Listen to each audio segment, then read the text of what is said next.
proibição do boné em sala de aula. Eu, de verdade, não acho que o boné atrapalhe a aprendizagem dos alunos. Eu sempre estudei e trabalhei em escolas onde o uso era permitido. Quando eu estava na 7ª série, os alunos mais inteligentes da minha classe eram 3 meninos que usavam boné todos os dias. Então isso não quer dizer que eles vão deixar de aprender, que vai tirar a atenção só por estar com boné na cabeça. Eu já vi escola que alega que eles podem esconder alguma coisa proibida embaixo do boné, mas isso pode esconder em qualquer lugar. Eu tenho uma aluna que usa boné todos os dias e nem por isso ela deixa de ser uma ótima aluna. No frio a galera vai tudo de touca, qual que é a diferença? O dia em que minha aluna foi proibida de andar com as amigas. Era um 5º ano e eu tinha 4 alunas que não se desgrudavam pra nada na escola. Porém, uma gostava muito de estudar e era bem dedicada, a outra até gostava, mas não se dedicava, e as outras 2 não gostavam de estudar. A maior preocupação das 2 que não gostavam de estudar era saber quem já tinha ficado com quem ainda ia ficar, se fulano gostava delas ou não, qual das 4 era mais bonita. E depois de algumas semanas, o rendimento daquela que gostava muito de estudar começou a cair. O comportamento também mudou e ela passou a não se dedicar tanto aos estudos. Na reunião de pais, a mãe viu que ela tinha ido mal nas provas e só me perguntou com quem ela estava andando na escola. Eu disse que era com as meninas de sempre, pois elas já vinham dos outros anos juntas. A mãe disse que conhecia muito bem as alunas e as famílias e que elas não eram boas influências para a filha dela. E era então para eu proibir essa amizade na classe. Eu disse que se essa era a vontade dela, ela deveria conversar com a filha e explicar a situação, pois eu não passava todo o tempo grudada com a menina na escola e não iria ficar controlando ela a todo instante com relação a isso. Ela conversou e a menina obedeceu, já chegou na classe mudando de lugar. As outras meninas ficaram bem chateadas e pararam de falar com ela. O rendimento da aluna foi melhorando aos poucos, porém ela deixou de ter aquela alegria que tinha antes. Existe lápis cor de pele? Só uma coisa rapidinho, no outro vídeo veio gente falando pra eu pôr a máscara. Gente, eu tô sozinha, tá?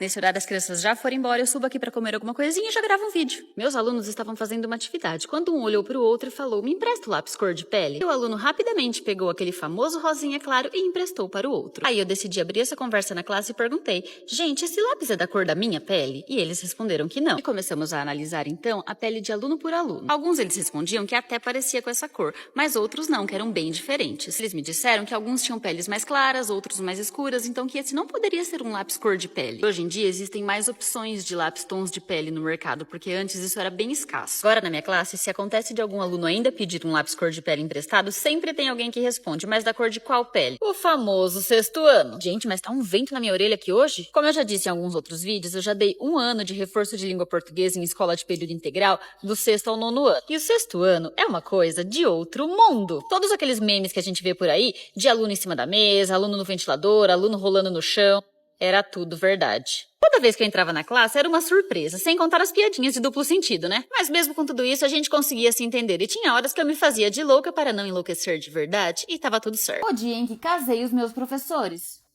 Ou não. Eu estava na 7ª série e adorava meus professores de matemática e história. Porém, eles se odiavam. Eles não se falavam, eles nem se olhavam, na verdade. E um amava reclamar do outro. Quando uma aula era seguida da outra, o fato de um ter deixado a cadeira desencostada da mesa já era motivo para o outro falar mal. Então eu decidi que juntaria os dois e deixei um bilhetinho na mesa como se ele tivesse feito para ela. E fiz o mesmo para ele, porque aquele ódio todo só podia ser amor. E o encontro aconteceu. Eles começaram a namorar depois de um tempo e ficaram inclusive mais alegres na aula. No ano seguinte, marcaram a festa de casamento e a minha classe toda foi convidada.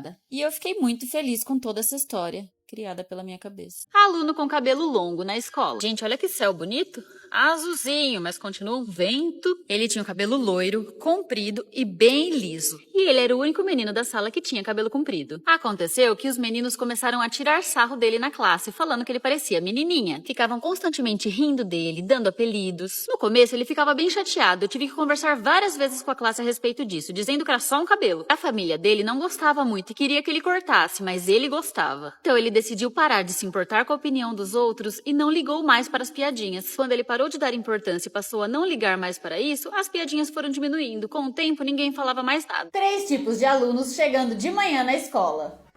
Oi, bom dia, Sora! Bom dia! Bom dia! Tudo bem? Bom dia! Bom dia, Isadora! Bom dia! Bom dia, Gabriel! E como é o 7º ano? Já dei aula assim, na mesma época que dei aula para o 6º ano, que também tinha o 8º e o 9º. Essa escola tinha apenas uma sala de cada série, então era só um 6º ano, só um 7º e assim por diante. E esse 7º ano era considerado a pior sala da escola. O que eu observei é que existe um pequeno amadurecimento do 6º ano para o 7º, mas as brincadeirinhas, as gracinhas, as bagunças continuam da mesma forma. E as piadinhas de duplo sentido vão ficando mais elaboradas. Mas no geral eu me dava muito bem com essa turma e com essa faixa etária. Eu passava até meu intervalo às vezes com eles eles ouvindo música, porque lá eles podiam levar celular, levar fone e ficar ouvindo música na hora do intervalo. Será que ouvir música enquanto estuda é algo bom? Por incrível que pareça, conciliar uma música com o momento que está estudando pode ser muito benéfico para a aprendizagem. Inclusive, tem estudos que comprovam que ela pode auxiliar na memória e na concentração. Porém, é óbvio que você não deve escolher uma música nem muito agitada e nem deixá-la tocando muito alto. Pra mim, isso funciona muito bem. Agora, pra saber se também funciona pra você, é só fazer o teste. O quinto ano é pior? Com turmas de quinto ano eu já trabalhei mais do que com sexto. Posso dizer com segurança que só Jesus na causa. As turmas que eu já tive, eu posso dizer que é quase igual ao sexto ano, mas como eles são um pouquinho mais novos, é um pouquinho pior. Das turmas que eu tive, eles queriam ficar levantando do lugar toda hora, adoravam cuidar da vida alheia, brigavam e discutiam por qualquer coisa. Mas eu não posso negar que é uma faixa etária que eu gosto muito de trabalhar. 2 erros que podem atrapalhar a sua concentração na hora de estudar. Número 1. Se deixar levar pelas distrações. Evite aquela abridinha básica nas redes sociais. A gente sabe que nunca é rapidinho e quando vamos ver, já passou 1 hora e não fizemos nada. Se precisar realmente usar a internet, pesquise apenas o necessário. E 2. Querer estudar por várias horas seguidas para tirar o atraso dos dias em que não estudou. Chega uma hora em que o nosso cérebro não absorve mais nada, então não adianta querer deixar tudo para o último dia que você não vai dar conta. Isso só vai te gerar uma ansiedade desnecessária. Apelidos que a gente não gosta. Eu tenho miopia, com grau alto inclusive, então eu sempre usei óculos com as lentes grossas. E aí no decorrer dos anos da vida escolar, começaram a vir aqueles apelidos, 4 olhos, fundo de garrafa. E junto com isso, por eu ter o cabelo cacheado, às vezes era chamado de cabelo ruim, cabelo de bombril e outras coisas que a gente escuta por aí. Mas eu era uma criança muito tímida, uma adolescente muito tímida, então assim, as coisas que me atingiam eu ficava triste, mas eu acabava guardando pra mim, eu não levava adiante, eu não reclamava. E aí com o tempo foi diminuindo. Falando sobre educação sexual. A primeira aula foi com o 5º ano e eu ainda era nova no ensino fundamental, eu estava mais acostumada a trabalhar com a educação infantil. Quando eu vi que tinha esse assunto no livro, eu já fiquei, ai, socorro, porque toda aula de ciências que a gente pegava o livro, eles abriam nas páginas que eram sobre esse assunto. E aí, quando realmente chegou a aula sobre isso, eu fiz uma roda de conversa com eles, porém parecia que eu estava contando uma piada. Eles riam de tudo, era um querendo falar sobre o corpo do outro, era piadinha pra tudo que eu falava, mas por fim acabou dando certo, a gente conseguiu conversar, foi bem legal.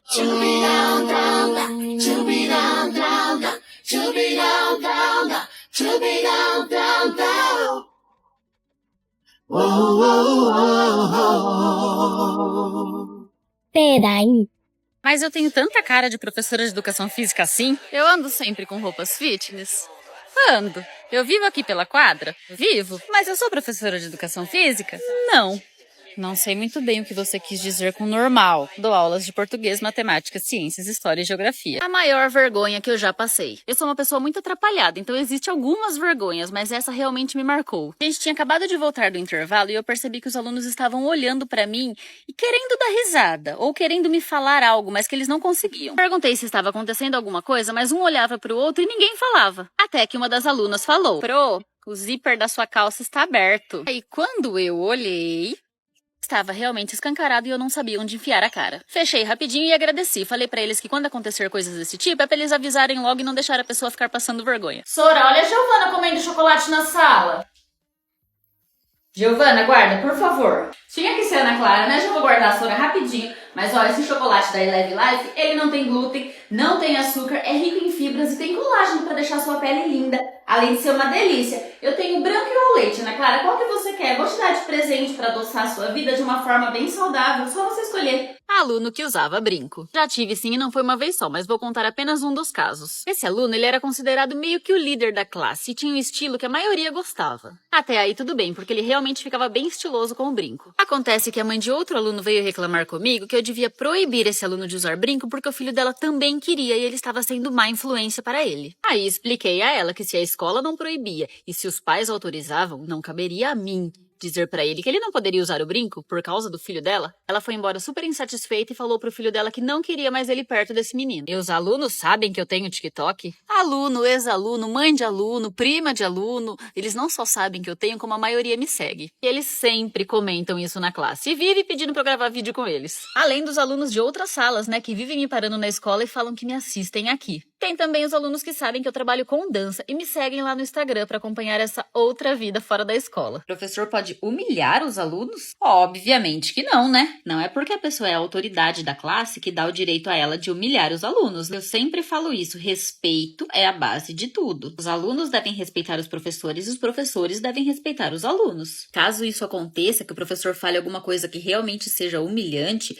isso deve ser levado adiante. Deve ser passado para a gestão da escola, para os responsáveis, para que seja resolvido. O aluno não gostar do professor ou o professor não gostar do aluno, tudo bem, ninguém é obrigado a gostar de ninguém. Agora, faltar com respeito, humilhar, aí já não dá para admitir. O dia em que a professora do meu irmão fugiu da escola. Ele estava no 2º ano, numa classe bem bagunceira de uma escola bem difícil. Ela se estressava diariamente com aquela classe e um belo dia ela pegou a bolsa, trancou o armário e foi embora. E largou a classe lá. Eles avisaram o que tinha acontecido e uma inspetora foi ficar na classe. A escola tentou ligar, foi atrás dela, mas ela não atendia, não respondia a ninguém. Os alunos e os pais não ficaram sabendo se a escola conseguiu falar com ela sobre o que tinha acontecido. Mas uma professora substituta foi contratada, tiveram que quebrar o cadeado para que pudessem abrir o armário e pegar as coisas dos alunos e eles nunca mais tiveram notícias dela. Alunos passando bilhetinhos, recadinhos na classe, o que eu faço? Eu pego e eu leio, porque eu sou curiosa. Brincadeira, tá? Se eu vejo passando alguém vem me contar, eu peço pra guardar. Se eu pedir 1, 2 vezes e a pessoa continuar passando, aí eu pego realmente. Às vezes eu pergunto, eu posso ler? Se a pessoa falar que sim, aí eu leio, porque eu realmente sou curiosa. Se eu ler, eu guardo pra mim, né? Eu não vou sair espalhando pra classe toda o que está escrito lá. Se a pessoa fica com vergonha e fala que não, eu deixo ele fechadinho em cima da minha mesa e no final da aula eu devolvo. E o 8º ano, como é? Pela experiência que eu tive, eu gostei muito de trabalhar com essa série. Tem bagunça, assim como em todas as turmas. Eles falam bastante também, mas já começam a estar um pouco mais amadurecidos. Já começa a rolar com mais frequência aqueles assuntinhos de ficadas, namoros. Eles ficam mais curiosos para conversar sobre esse assunto. Mas no geral é uma série gostosa de trabalhar. Júlia, já não falei que não é pra comer chocolate na classe? Esse da Eleve Life é sem açúcar. Mesmo assim, não pode. Mas tem colágeno, faz bem pra pele. Ótimo, mas não pode, guarda. Nem se eu te der qual você prefere, ao leite ou branco? Prefiro os dois, eu amo chocolate. Obrigada, eu vou guardar aqui, tá? E o 9º ano, como é? Assim como todas as séries, tem gente que conversa demais, tem aquela bagunça, tem as piadinhas de duplo sentido, tem bastante casalzinho, pessoas apaixonadas, e tem aquele grande desespero por ser o último ano do ensino fundamental e já estar quase no ensino médio. Tem aluno que começa a realmente ficar bem desesperado por não saber o que esperar do ensino médio. E tem aluno que fica muito feliz, pois não aguenta mais o ensino fundamental, já quer ir logo pro médio para poder se livrar da escola. E os professores que comparam irmãos? Gente, não repara na minha boca que tá tudo marcado. Eu fui descer num tobogã num parque agora à tarde, eu simplesmente caí, bati minha mão com tudo aqui. A comparação em si na classe já é uma coisa muito ruim e pode traumatizar os alunos. Sendo com irmãos, isso fica péssimo. Ai, mas seu irmão não fazia assim.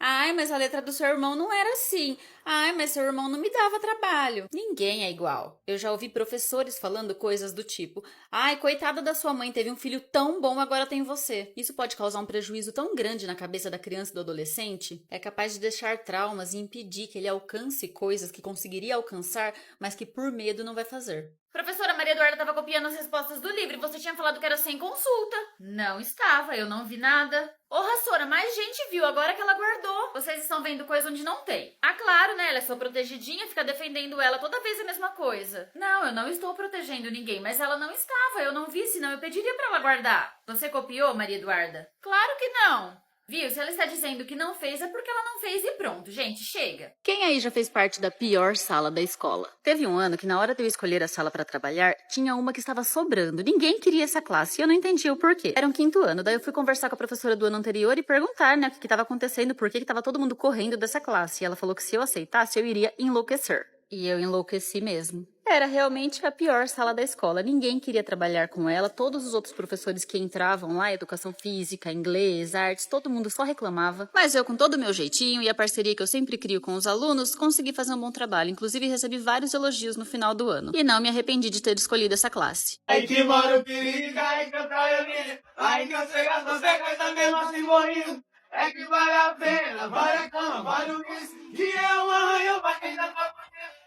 O dia em que meu aluno começou a inventar uma história sobre a vida dele. Era uma turma de 4º ano e esse aluno veio transferido de outro estado. Ele começou a fazer amizade e foi contando sobre a vida dele. Falou que morava numa casa muito grande, que a família dele tinha uma casa na praia, que ele tinha um celular super caro. Aí uma das alunas logo perguntou: se você tem tanta coisa assim, se sua família tem tanto dinheiro, por que você tá numa escola pública? Ele só disse que os pais preferiram aquela escola. Todo mundo achou ele muito metido e os alunos não gostaram dele ficar enaltecendo a todo momento essa questão de ter muito dinheiro. Porém, o que ele não sabia sabia é que ele era vizinho de uma das alunas da classe. E ela viu ele saindo de casa com a mãe pra ir pra escola. Óbvio que chegando lá, ela contou pra todo mundo que ele morava numa casa super simples e que ele não tinha nada do que ele tinha falado. Ele ficou morrendo de vergonha, pediu desculpa por ter inventado tudo isso e disse que tinha vontade de ser rico.